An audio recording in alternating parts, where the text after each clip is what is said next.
I consider Arnold not Arnold. I consider him bodybuilding. Arnold is bodybuilding to me, to everyone else. Arnold is what opened the door for us.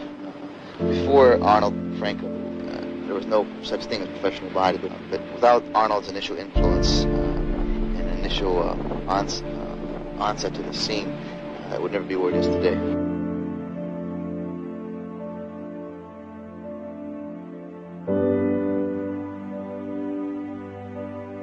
I love feeling like an outsider. I never want to be one of a million. If I wanted to be one of a million, I would have never got the body that I got. If I wanted to be one of a million, I would have never wanted to become the biggest star in the world. Son of a bitch. In bodybuilding, you know that it's all about reps. But you learn very quickly that that's in everything in life. It's all about reps. The more you practice something, the better you get. There's no shortcut.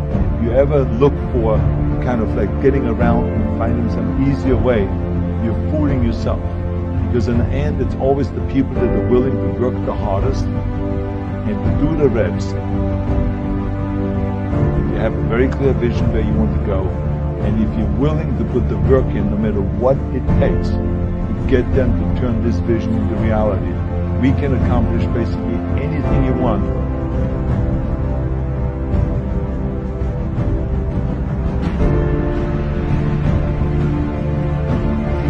The great thing about bodybuilding, because if you get good in that and accomplishing goals, you know you can use the same principles for everything else in life.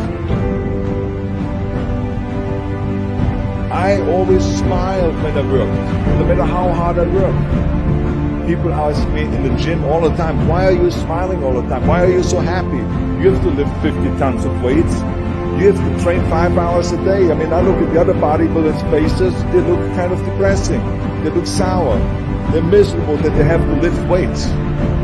You don't look miserable, you look happy. And I tell them always, I say, I smile because I know exactly that every rep that I do, that every set that I do, every weight that I lift, I get one step closer to turning that vision of mine into reality and becoming that Mr. Universe.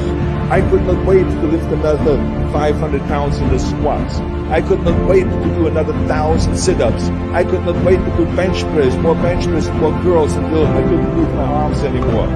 Because I knew that every rep got me closer to standing on that stage as a champion. Always discover your vision. The rest will follow.